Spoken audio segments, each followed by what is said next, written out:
There's one detail investigators never fully explained. In 2007, federal prosecutors reportedly assembled a massive case against Jeffrey Epstein involving dozens of underage victims, interstate trafficking allegations, witness testimony, flight records, financial evidence, and a growing list of potential facilitators. The FBI's investigation was expanding. Victims were cooperating. Federal charges reportedly carried the possibility of life in prison. And yet, somehow, the case collapsed into one of the most controversial plea agreements in modern American legal history. Viewed independently, plea deals are not unusual. Wealthy defendants often negotiate aggressively. But investigators, journalists, and even former law enforcement officials would later describe this agreement as something far more extraordinary, because the deal reportedly didn't just protect Epstein. It protected unnamed co-conspirators, before many victims even knew the agreement existed. That detail alone may mean nothing, but inside the broader timeline, it changes the way the entire case is viewed. Because from that moment forward, a disturbing pattern begins to emerge around almost every major stage of the Epstein investigation. Serious allegations surface, evidence accumulates, public pressure builds, then suddenly the momentum disappears. Witnesses later described feeling abandoned. Detectives claimed their investigations were being slowed. Journalists described pressure behind the scenes. And years later, when the public finally began examining the full timeline, one question kept resurfacing. Who benefited from keeping the broader network hidden? Not theoretically, not politically, but structurally.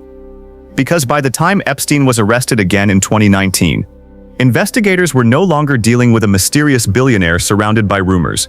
They were confronting a case connected to royalty, finance, politics, academia, international travel, private aviation, offshore properties, elite social circles, and sealed legal records spanning decades. And the deeper people looked, the stranger the sequence became. Powerful individuals claimed limited involvement. Former associates minimized relationships. Flight logs surfaced. Civil settlements multiplied quietly in the background. Entire sections of investigative files remained sealed from public view. Even now, years after Epstein's death inside a federal jail cell, investigators and journalists continue arguing over the same unresolved issue. Was Jeffrey Epstein simply a lone predator who manipulated wealthy circles for status and protection? Or was he operating inside a system that repeatedly chose silence over exposure? Because once you start reconstructing the timeline carefully, the official story begins developing gaps that are increasingly difficult to ignore. Long before private islands, celebrity photographs, or federal raids entered public view, there were already signs that something about Epstein's rise made very little sense. He did not come from inherited wealth. He had no completed college degree, no major Wall Street track record, no publicly verifiable financial empire. And yet, by the late 1980s, Epstein was moving through elite circles with the access level of a multinational power broker. That discrepancy became one of the earliest mysteries surrounding him. Former colleagues described a man who seemed to fail upward repeatedly. He left teaching under questionable circumstances. He later departed Bear Stearns after regulatory scrutiny reportedly touched the firm during his time there. Then came one of the strangest transitions in the timeline. Epstein somehow emerged connected to massive financial operations despite almost no visible public infrastructure behind his own wealth. No transparent client lists. No large public investment disclosures. No obvious business empire explaining the scale of his lifestyle. But the money kept appearing. Private aircraft, luxury properties, political access, international travel. And according to multiple reports, one relationship may have changed everything: his connection to billionaire retail executive Leslie Wexner. Viewed in isolation, wealthy people often trust financial advisors aggressively. That alone proves nothing. But investigators and journalists later questioned how Epstein gained such extraordinary control over Wexner's finances and personal affairs so quickly. At one point, Epstein reportedly held power of attorney over portions of Wexner's empire. That is not a casual relationship, especially for a man whose background remained unusually opaque. And this is where the timeline begins developing a recurring theme: access without explanation. Because almost everywhere Epstein appeared, the same pattern followed him. Elite institutions, high-profile individuals, private introductions, exclusive circles, then eventually, serious allegations. But at the time, most people around him seemed willing to overlook the contradictions. Some described him as brilliant, others described him as manipulative. A few claimed his entire persona felt manufactured. One journalist later suggested that Epstein appeared less like a legitimate financial mastermind and more like someone carefully constructing the image of one. And that distinction matters. Because if the image was the real source of power, then the people surrounding Epstein may have been more important than the money itself. And once investigators started examining who those people were, the case stopped looking like the story of one predator. It started looking like a protected ecosystem. At first, Epstein's social circle looked almost random. Politicians, scientists, royal figures, billionaires, tech executives, academics, models, former presidents, foreign businessmen. The connections seemed so broad that many people assumed they were meaningless. Just another wealthy man collecting powerful friends. But investigators later began noticing something more structured beneath the surface. Epstein rarely pursued visibility for its own sake. He pursued proximity, and there's an important difference between the two. Because visibility attracts attention. Proximity creates leverage. Viewed independently, attending dinners with influential people proves nothing. Private jets alone prove nothing. But when investigators began reconstructing the full timeline, they found a pattern that kept repeating around Epstein's world. Access to vulnerable young women, access to elite social circles, and environments deliberately designed to blur the line between business, socializing, and secrecy. That combination became increasingly difficult to dismiss, especially once multiple victims began describing similar recruitment methods years apart. Young women were often approached through intermediaries, sometimes through modeling connections, sometimes through social referrals, sometimes through promises involving education, money, career advancement, or travel opportunities. Alone, each encounter could appear explainable. But investigators later argued that the consistency of the pattern suggested organization rather than coincidence. And one figure repeatedly appeared near the center of that structure, Ghislaine Maxwell. According to testimony presented years later, Maxwell allegedly helped normalize Epstein inside elite social environments while simultaneously gaining trust from younger women entering those spaces. That dual role became critical, because prosecutors would later argue the operation depended heavily on psychological conditioning. Luxury settings, elite introductions, famous names, powerful guests, the environment itself created credibility. And credibility lowered suspicion. That may explain why so many warning signs were overlooked for years. Several people later admitted Epstein's behavior around young women was not entirely hidden. Some described it as an open secret. Others claimed they assumed law enforcement already knew. That detail matters more than it first appears. Because throughout the Epstein timeline, one of the most unsettling themes is not necessarily secrecy. It's normalization. Behavior that should have triggered alarm somehow became socially tolerated inside certain environments. And once investigators started examining how long that normalization lasted, another disturbing question emerged. How many people saw fragments of the truth but assumed someone else would stop it? Because by the early 2000s, allegations were no longer isolated rumors. Victims had already begun speaking. Journalists had already started asking questions. And according to later reports, some of the most alarming accusations nearly became public years before Epstein's first arrest. Until suddenly, they disappeared from the story. In 2002 and 2003, several journalists began trying to answer a question nobody could explain clearly. Where exactly did Jeffrey Epstein's power come from? Not the rumors, not the celebrity photographs, the actual mechanism. Because by then, Epstein was operating at a level that demanded scrutiny. He owned one of the largest private residences in Manhattan. He traveled constantly on private aircraft. He hosted scientists, billionaires, political figures, and celebrities at exclusive gatherings. Yet reporters investigating his finances kept running into the same problem. The infrastructure behind his wealth appeared unusually difficult to verify. And then something even more disturbing happened. During the reporting process for a major profile piece, journalist Vicky Ward was reportedly approached by two sisters who claimed Epstein had sexually abused them years earlier. One of them was allegedly underage at the time. Viewed independently, allegations alone do not establish guilt. Investigators know that. Journalists know that. But according to later accounts, the accusations were detailed enough that portions were initially prepared for publication. Then the pressure reportedly started. Epstein allegedly contacted the publication directly. Conversations intensified behind the scenes. And according to later reporting, references to the accusations were ultimately removed before publication. That sequence became one of the earliest examples of a pattern that would follow the Epstein case for years. Serious allegations emerge, momentum builds, then suddenly the public narrative narrows again. Importantly, investigators have never publicly confirmed every claim surrounding those editorial decisions. Some accounts remain disputed, but even viewed cautiously, the broader sequence raises uncomfortable questions. Because by the early 2000s, there were already multiple indicators suggesting Epstein was not merely a wealthy eccentric with controversial friendships. There were warning signs pointing toward predatory behavior. And yet, socially, his status seemed to expand rather than collapse. He deepened relationships inside academia. He increased philanthropic activity. He surrounded himself with intellectuals, scientists, and public figures. In retrospect, investigators and journalists would later question whether this functioned partly as reputation insulation, not necessarily direct protection, something subtler, social credibility. Because the more respected people appeared around Epstein, the harder it became for outsiders to imagine something criminal operating underneath the surface. That psychological effect matters, especially in elite environments where reputation often substitutes for scrutiny. And according to later testimony, Epstein appeared to understand that dynamic extremely well. He reportedly cultivated rooms where influence itself became a shield strong enough that even when accusations surfaced, many people still hesitated to believe what they were seeing. But behind the scenes, another pattern was quietly forming. Victims were beginning to describe recruitment methods that sounded disturbingly similar to one another, and investigators were about to discover that the operation in Florida may have been far larger than anyone initially understood.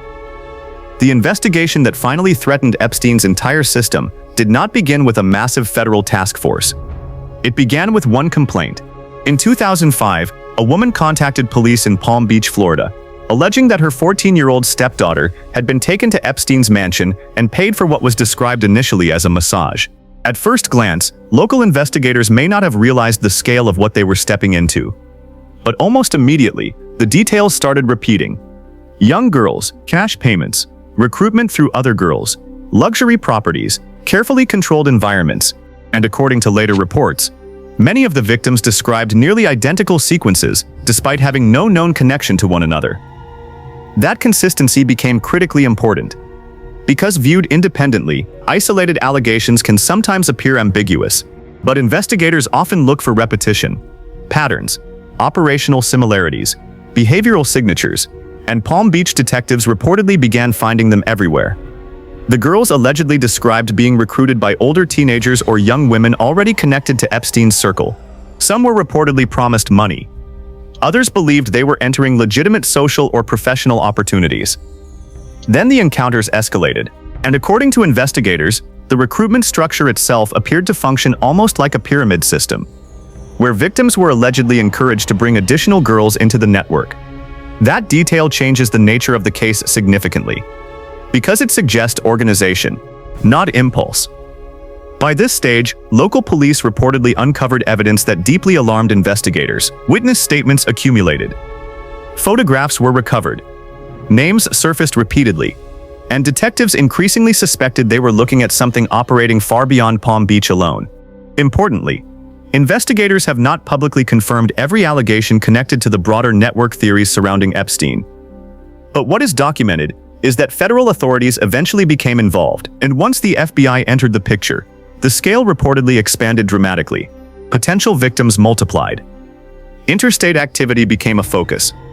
International travel entered the investigation. Federal prosecutors reportedly began examining whether young women had been transported across state lines, and even internationally.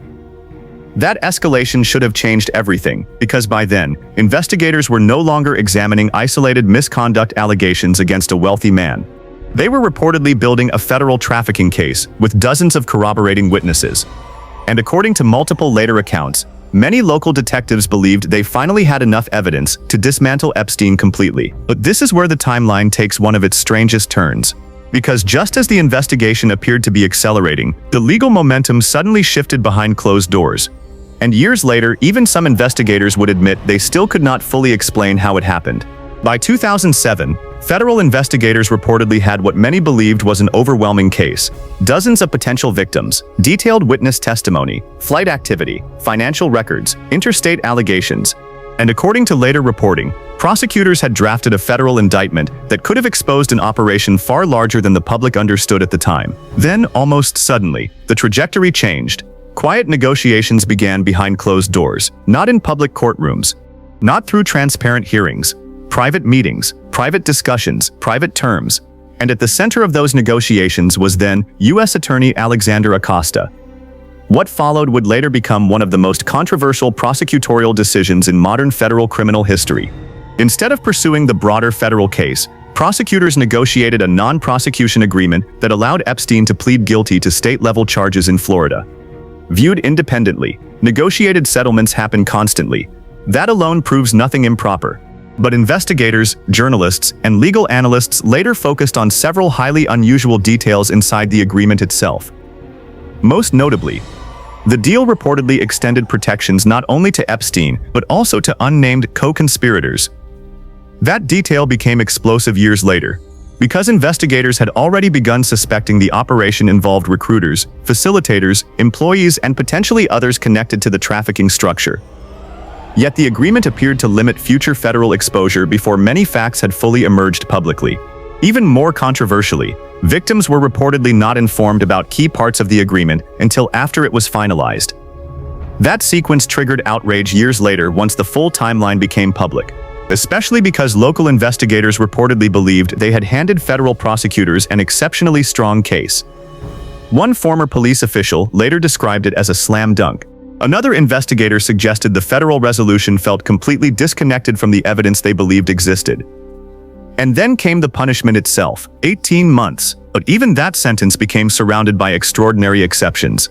Epstein was reportedly allowed extensive work release privileges, despite policies that ordinarily restricted such treatment for sex offenders. He spent large portions of his days outside jail. Deputies were allegedly instructed more to protect him than monitor him. At one stage, reports suggested he effectively operated from a private office environment, while technically incarcerated. Viewed separately, each accommodation may appear explainable through legal discretion, but together, the sequence becomes harder to dismiss, because the broader message seemed unmistakable. A man accused in a massive federal sex trafficking investigation had somehow secured treatment almost nobody else could realistically obtain. And the deeper journalists later dug into how that agreement was constructed. The more another unsettling question emerged. Was Epstein simply wealthy enough to manipulate the system? Or were powerful people afraid of what a full federal trial might uncover? Normally, a conviction like Epstein's should have destroyed his social world. That is what makes the next phase of the timeline so unsettling. After pleading guilty in Florida and registering as a sex offender, Epstein did not disappear from elite society.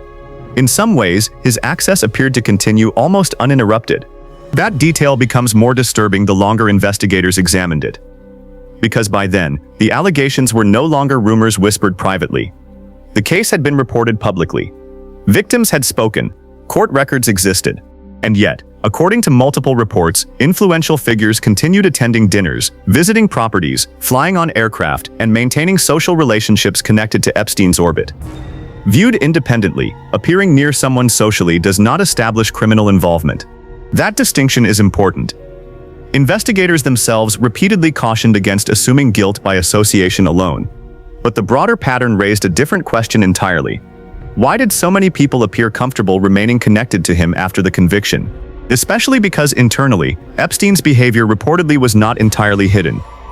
Former associates later described his obsession with young women as openly discussed inside certain social circles. Some dismissed it as eccentricity. Others minimized it. A few later claimed they never fully understood what was happening. But viewed within the larger timeline, the normalization itself becomes part of the story.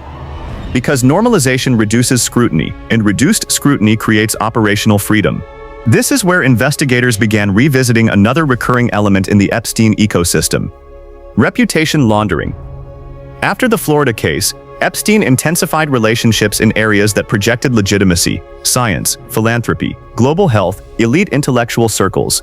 He donated to universities, hosted scientific gatherings, surrounded himself with respected academics and public thinkers. Viewed independently, philanthropy is common among wealthy individuals. But several people who interacted with Epstein later described a strange contradiction. He appeared deeply interested in the appearance of intellectual influence, while often showing limited engagement with the actual subjects being discussed. That observation would later become important, because some investigators and journalists began wondering whether the real purpose of these relationships was never expertise. It was insulation. The presence of respected people around Epstein created psychological cover.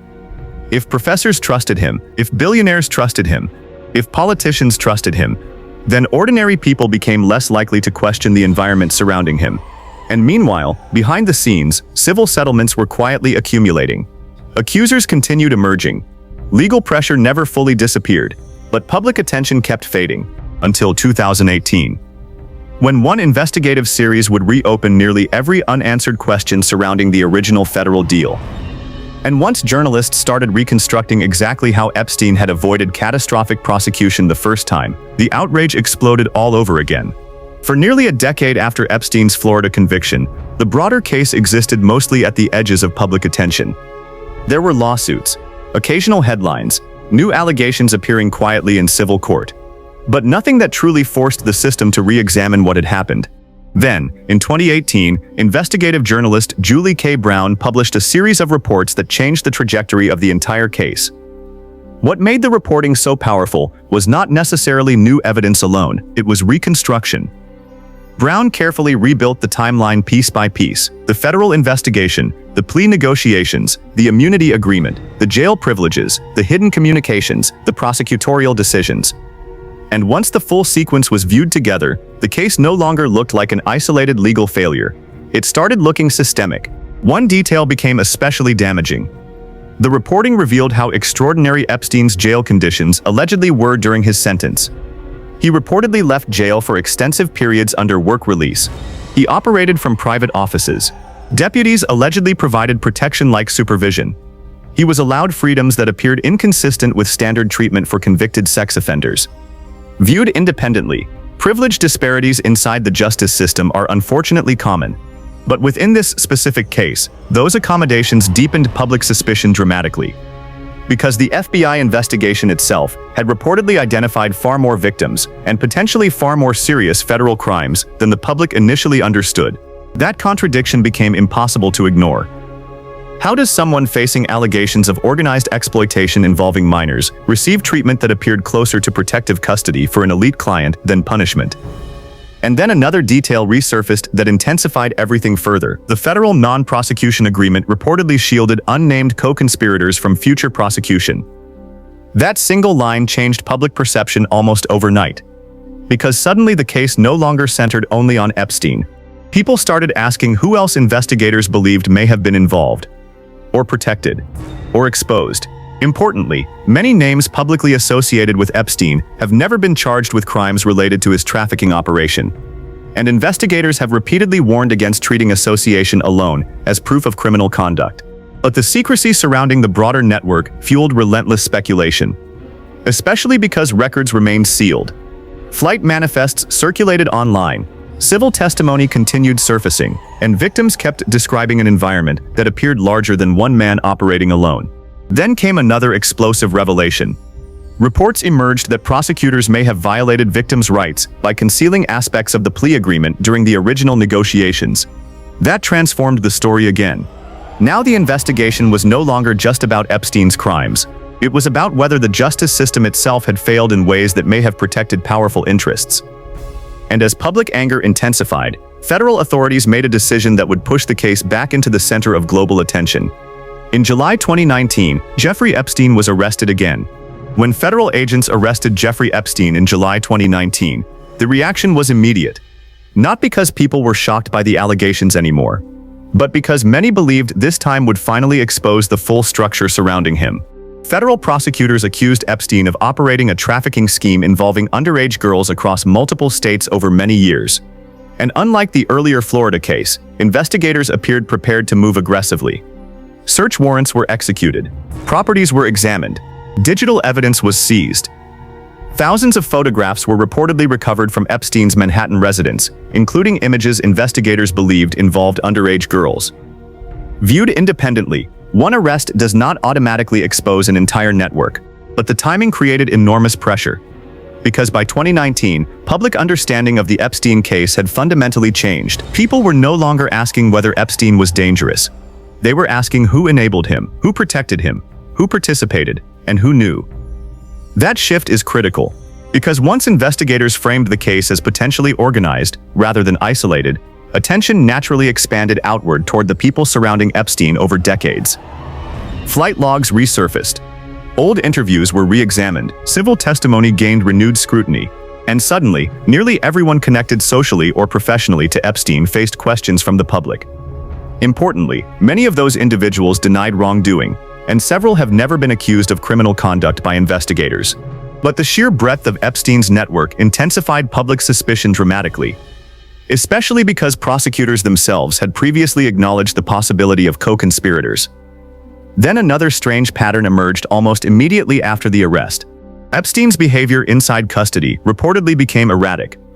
There were unusual reports involving long attorney meetings, isolation concerns, and security questions surrounding his detention conditions. At the same time, public pressure was escalating at a level few federal cases ever reach. Media outlets around the world focused on the story non-stop. Victims continued speaking publicly.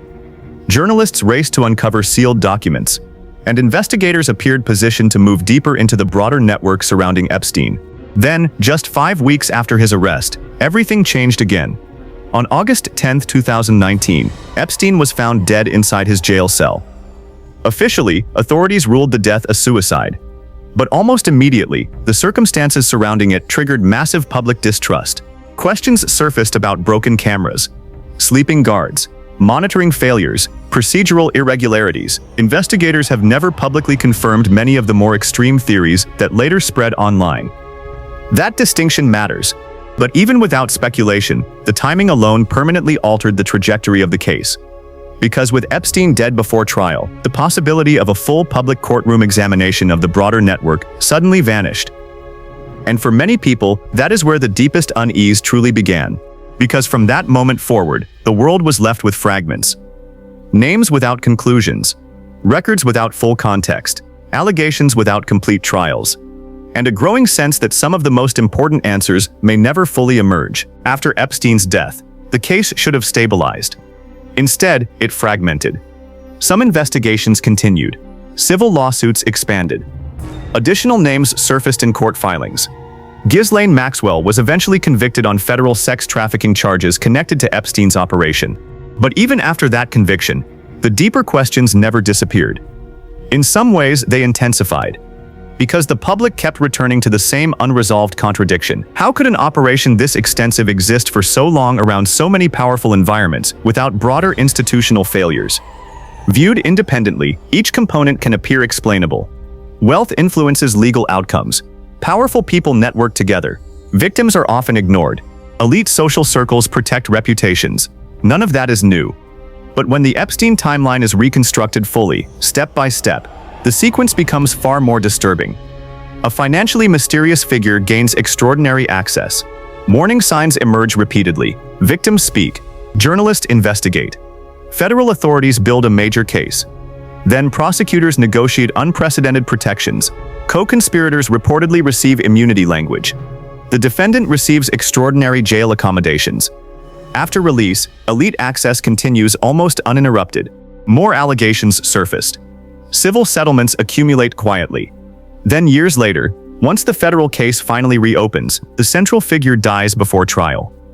Viewed independently, any single event might appear survivable for the official narrative. Together, the pattern becomes much harder for the public to emotionally dismiss. And that is why the Epstein case evolved into something larger than one criminal prosecution. It became symbolic. Not necessarily because every theory surrounding the case is true. Investigators have repeatedly warned against unsupported speculation. Many public claims remain unverified. Some allegations were never proven in court. That distinction matters. But what transformed the case permanently was the perception that power repeatedly interrupted accountability, again and again. That perception spread far beyond Epstein himself.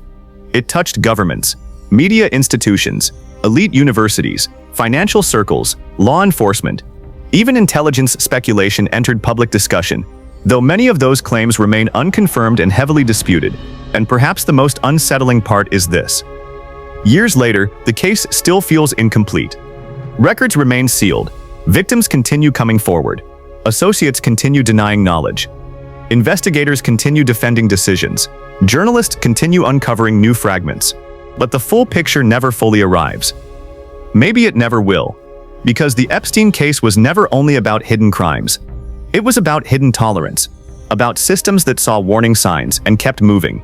About how status can distort scrutiny. About how proximity to power can create silence where accountability should exist. And that may be the detail people were never really told.